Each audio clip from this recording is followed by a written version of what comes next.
Hello, this is a Lighthouse Hall of Fame film, again from the European server. We're still with Sebastian back in his looks. And he's had a bunch of films in a row. It's been weird because I've had 3 different people who aren't in the Hall of Fame already submit films to me this week, and every single one of them missed the Hall of Fame by 50 or less points. So there's a lot of people out there that are coming really close to getting in the Hall. Keep playing and you're going to make it. And if it's like the Hall was the first time I did it, we end up with literally a couple hundred drivers in it after it's been up and running for about a year or so.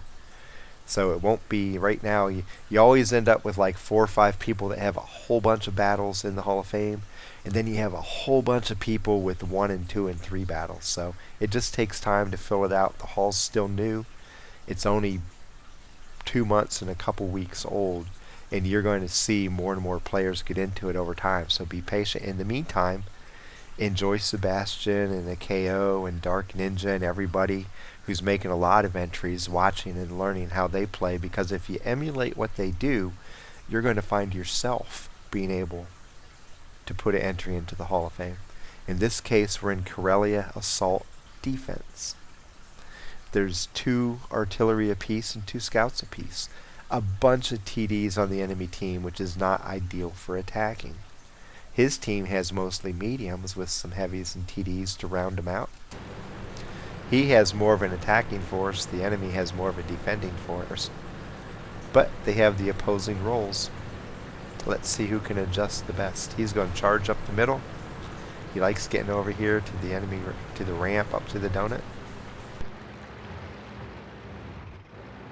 He's going to stop right here in the initial bush, and what you're doing right here, this is all counter scouting, counter TDing. You're waiting for people to appear along the ridge up here and exposing them for your team. The MT-25 moved up. This is kind of a weird place to go.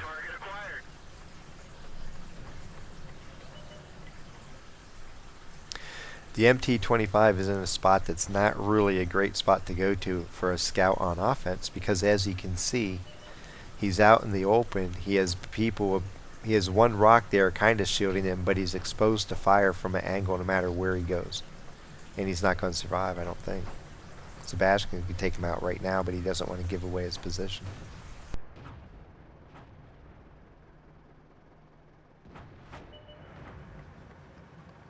Certainly tempting, but it's not what his objective is at the moment. Hopefully he's counting on his team to take this guy out.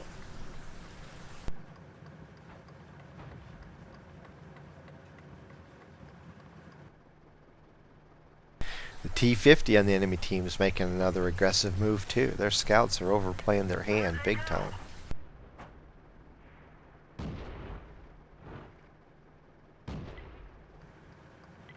Target acquired.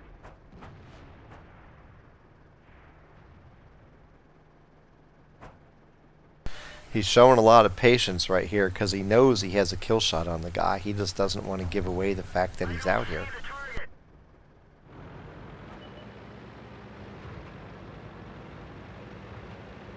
And now he's going to move down closer, I think, to where the Hellcat won't be able to shoot at him and take this guy out. So he's up against this cliff that's going to keep the Hellcat from shooting down. Now he can go, he'll proxy scout the Hellcat if it doesn't move up as he climbs up the ramp. Has the TD behind him. He checked him out. Is the guy going to aim at me? Nope, he's not. I can keep going up the hill. Now I can get to snipe him.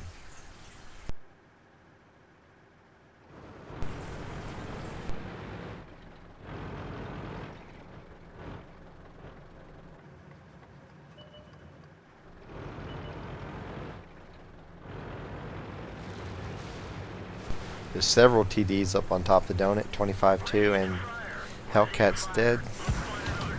25-2 has no idea he's coming up the ramp. The guy must be blind, because when you see a scout down in that position, you know they're going to come up the ramp. Maybe he was counting on the fact he could just outgun him when Sebastian finally came up.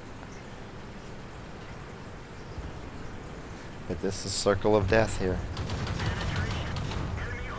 You get to the back side of the gun, and then you just stay on the back side of the gun. Whichever way he rotates the gun, you go the other way. And as you can see, even with an autoloader, you get to stay behind him long enough to reload and get the kill. Classic example of circle of death. Now he's going to go over here and see if he can shoot into the 100. Every time he tries to, the guy disappears. There he is.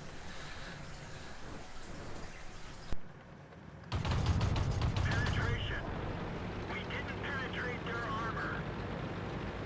The south flank is completely broken down, but the north flank is holding strong.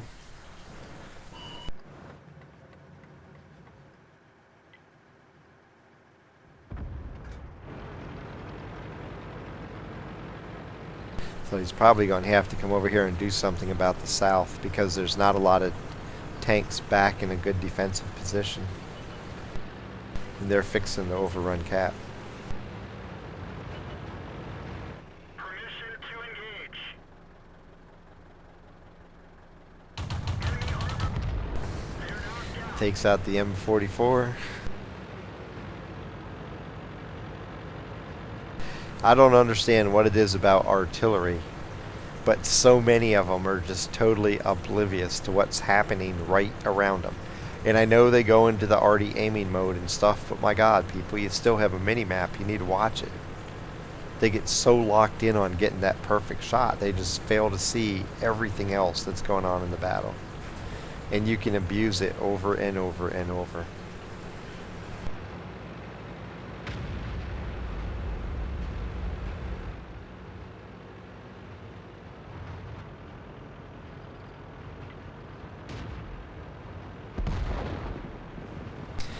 Only 2 tanks left. They're over on the just to the west of Cap, I believe.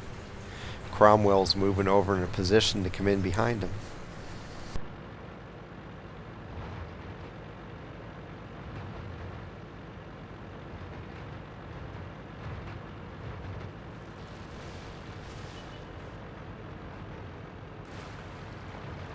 KV3's almost dead.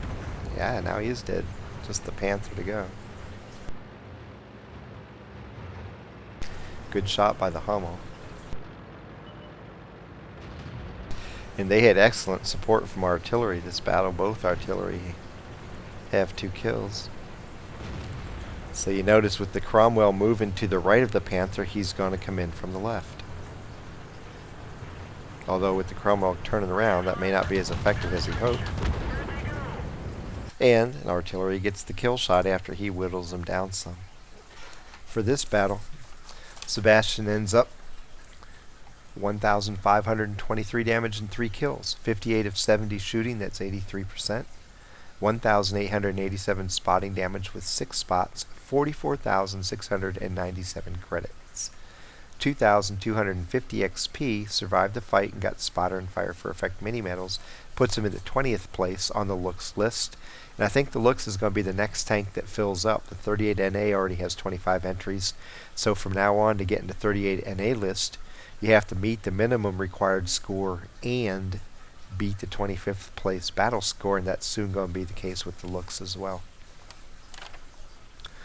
He went up part way into the middle, stopped in a bush, and just sat there. Had plenty of opportunity to take out the MT-25, but he didn't want to give away his position.